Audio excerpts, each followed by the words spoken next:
A ver, las AFP, sistema creado en 1981, está a punto de cumplir 40 años. Sí, más que yo. En la Edad Media ya había las muerto. AFP. Bendito sea. ¿Cuánto dinero administran actualmente? ¿Cuánto hay? 200.000. Exactamente, 200.000, y no hay ceros más, sino que vamos a poner millones, porque si no sería infinito. 200.000 millones de dólares. ¿Cuánto es esta plata? 80% del PIB de Chile. Wow. O sea, es una cantidad de poder impresionante. Claro. Un 80% del tamaño de la economía chilena. Eso es lo que administra la AFP. ¿Dónde está la plata? 55% está en Chile, invertido en Chile. Ya. ¿Ya? Y 55% significan 110.000 millones de dólares. Perfecto. Para que nos hagamos una idea. 110.000 millones. Solamente agrego un dato, mientras Marco avanza. En Perú, por ejemplo, los fondos de pensiones no representan más del 25% del PIB del Perú. ¿Cuánto tiempo tiene allá el sistema? ¿Tienen la idea? Debe ser un sistema más joven, me imagino, o menos gente lo cotiza, no sé. Yo creo que tiene menos peso en el mercado de capitales. Está un poco más limitado. Pero para que ustedes entiendan un poco la relevancia de el AFP en el mercado de capitales. O sea, en un país como el nuestro estamos hablando del 80% del PIB y en Perú estamos hablando de un 25%. De un motor mucho más pequeño. Ahí tiene usted un paralelo. Así es. En Perú es un sistema más nuevo, ¿no? Tiene menos de 20 años, pero de todas maneras es significativa la diferencia. Un poquito más de un cuarto de lo que existe en Chile. Exactamente. Entonces habíamos quedado que 55% está invertido en Chile, 110.000 millones de dólares, y 45% está invertido en el extranjero, 90.000 millones de dólares. Perfecto. ¿Cuánto y dónde está la plata en Chile? Exactamente. Entonces estos 110.000 millones de dólares los vamos a dividir en 4 fuentes. Ya. Oye, esto es como para anotarlo. Esto está buenísimo, sí. Aproximadamente 41.000 millones es deuda pública. Las AFP, ¿no?, le compran bonos a la Tesorería General de la República, vale decir, los cotizantes, los trabajadores y trabajadoras ayudan a que el Estado se pueda endeudar y pueda financiar ciertos gastos que necesita realizar. Pregunta, desde la ignorancia máxima de quién va a pedir un crédito al banco, ¿somos una especie de aval de las AFP cuando el Estado se quiere endeudar, una cosa así? No, tu plata la usa el Estado. Sí, tu plata la usa el Estado. Exacto. ¿No? El Estado necesita plata, necesita liquidez, emite bonos, y esos bonos lo compran las AFP. Porque las AFP son como un inversionista institucional, ese es el concepto que existe. Pero tu plata se la pasan al Estado para que entonces cuando se dice no, es que las AFP mantienen, digamos, la plata aislada de la caja fiscal, no es verdad. Porque ahí nos damos cuenta que hay una relación entre el gasto público y los fondos de pensión. Así es, y eso es muy importante. Segundo elemento, instituciones financieras, bancos principalmente.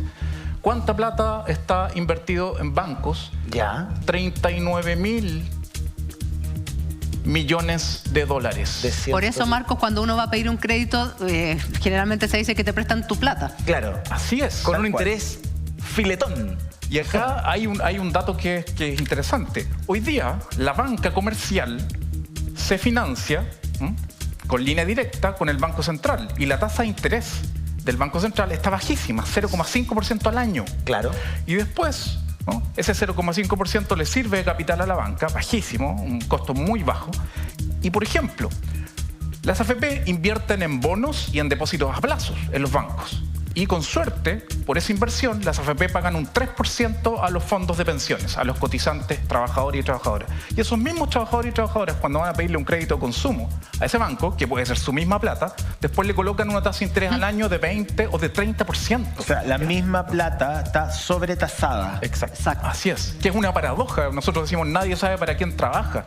Le estamos pasando nuestra plata a los bancos, y los bancos, cuando nos prestan, nos cobran intereses que son de 8 o 10 veces superiores a lo cual nos pagan a los fondos de pensiones. Así es. Estamos hablando de que 8 grandes bancos que pertenecen a importantes grupos económicos de Chile, como el Grupo Luxich, el Grupo Mate, el Grupo Yarur, entre otros, y de capitales transnacionales, acumulan 37.000 millones de dólares de los 39.000 que allí aparecen. ¿Y el resto de los otros 2.000? Y los otros 2.000 son bancos más pequeñitos, ¿no? Bancos más pequeñitos que les llega un poquito menos de inversión, que no son los tan conocidos como los clásicos que conocemos. Los grandes bancos. Claro. Así es. Después están aproximadamente 25.000 millones de dólares en empresas. ¿Ya? Empresas. ¿Como cuáles? ¿Tienen un marco?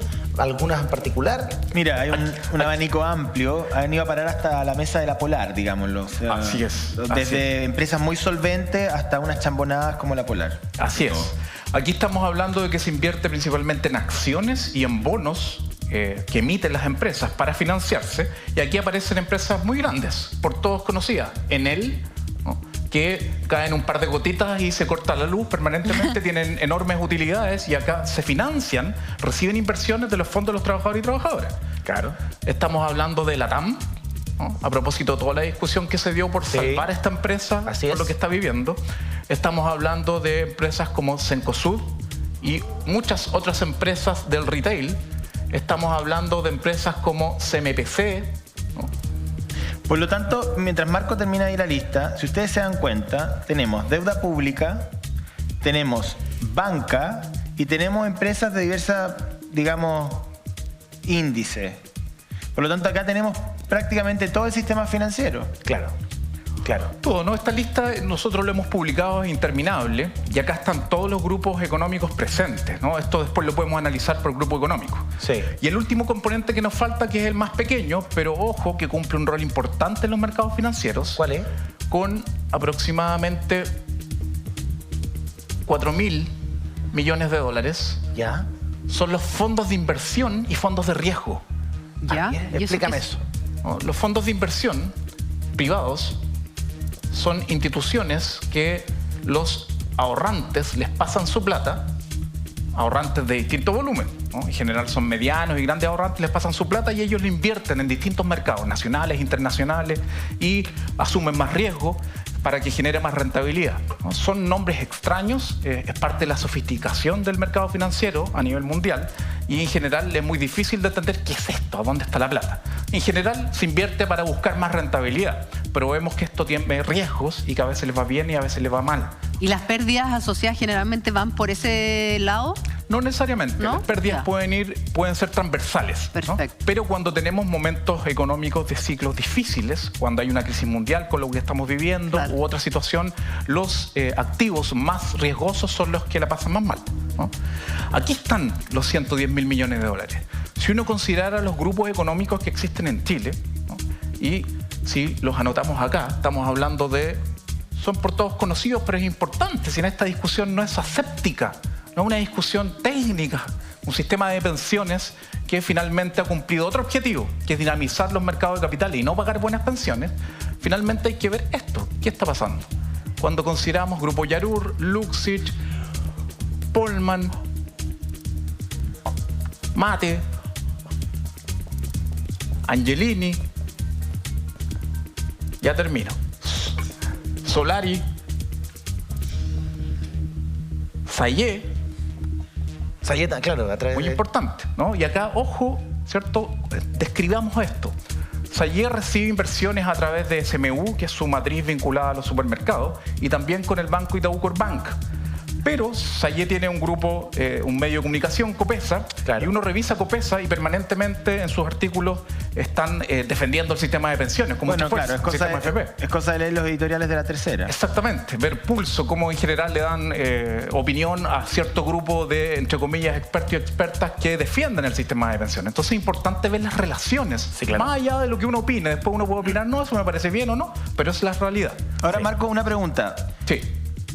Hay una proyección de la super de pensiones que dice que en el caso de retirar el 10% estaríamos sacando 19.000 y fracción millones de dólares de la torta. Pongámosle 20.000 millones, ¿no? Tendríamos que sacar de ahí. En el supuesto de que no se liquidaran bonos en el extranjero, es decir, que no se tocaran esos 90.000, yo no entiendo por qué no se puede liquidar bonos en el extranjero y hay que liquidar bonos aquí en Chile, pero bueno, suponiendo que tuviésemos que sacar de esos 110.000 la liquidación de esos 20.000, ¿cuán grave sería para el mercado de capitales? Entendiendo que están todas estas empresas y este entramado financiero detrás. Así es, ahí lo más importante, y hemos escuchado una campaña del terror con dos aristas. Las pensiones van a bajar ostensiblemente, nosotros lo hemos publicado, las pensiones en general, la mitad de las pensiones están por debajo de los 150.000 pesos sin el aporte del Estado, y en general bajarían entre 5.000 y 20.000 pesos, entre un 5% y un 10% aproximadamente. Entonces que bajen de 150 a 140.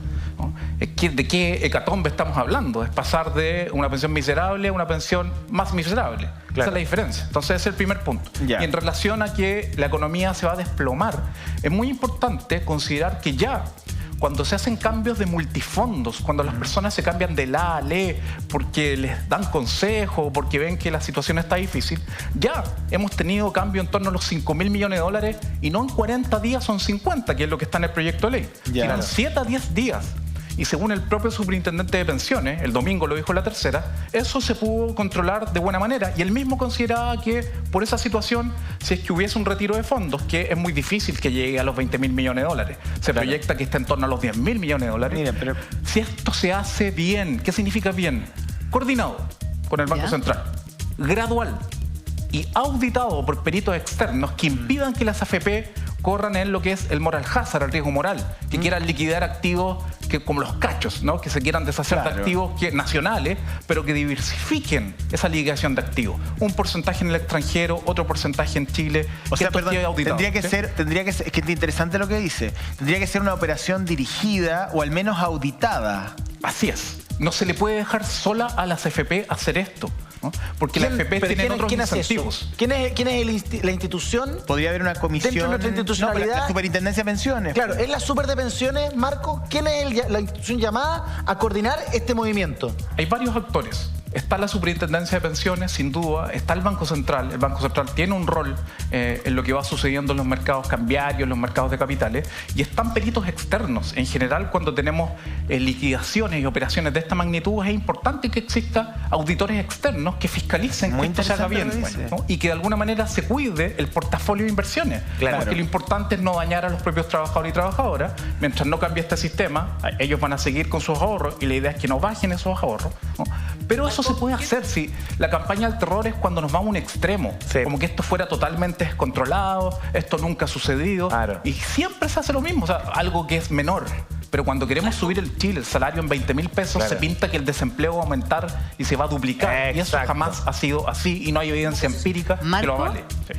Te quiero llevar a una pregunta que me parece muy interesante porque hoy día la gente está esperanzada con esta señal que se dio en la Cámara de Diputados y hay una información que tú entregaste el otro día y que me llama mucho la atención, que el 77% de los afiliados a la AFP tienen menos de 50 millones de pesos. ¿Cuánto podrían ellos, por ejemplo, poder recibir si esto se hace una realidad? Porque, según entiendo, sería alrededor de lo máximo aspirar 1.200.000 pesos. ¿Cómo es el promedio para que la gente en su casa pueda ver su cartola? ¿Cuánto tiene efectivamente ahorrado y cuánto, si esto se hace una realidad, podría retirar de su fondo de pensiones? Sí, eso es muy importante y solo un pequeño detalle es que lo que decíamos en términos precisos es que, y esto es más grave, el 77% de los hombres que está a punto de jubilar, que tienen entre 61 y 65 años, tiene menos de 50 millones, ¿no? Lo voy a anotar para que veamos la magnitud, porque ¿qué es 50 millones en términos de pensión? Exacto. ¿No? Entonces, hombres. Claro, si yo llego a edad de jubilación y tengo 50 millones, ¿qué me espera? No, con las tablas hoy día que se manejan de sobrevivencia es terrible. Es un panorama oscuro. Un panorama muy difícil. Sí. Entonces, que otro tema, la corrección de la tabla, que tampoco hemos hablado de eso. Digamos, nadie vive hasta los 105 años. O sea, ahí está el valor. Con 50 millones... la pensión que se puede obtener hoy día con los parámetros que existen para calcular la pensión, que es un enredo. En la mayoría de los países del mundo la pensión se calcula de acuerdo a años cotizados y según los años cotizados yo tengo derecho a una tasa de reemplazo, vale decir un porcentaje de lo que ganaba como pensión. Por ejemplo, si coticé 30 años, 70% de mi último salario. Acá no existe esto. El sistema chileno no es de beneficio definido, sino que nadie tiene idea de la pensión que va a sacar, porque depende de variables financieras, de la estructura del hogar, si tengo cónyuge o no, de las tablas de mortalidad, etc. Pero hoy día, con los parámetros actuales, si ustedes juntan 50 millones en promedio, la pensión que pueden sacar es 200.000 pesos. Y lo que estamos diciendo es que el 77% de quien está a punto de jubilar no tiene 50 millones, tiene menos de 50 millones. Es gravísimo.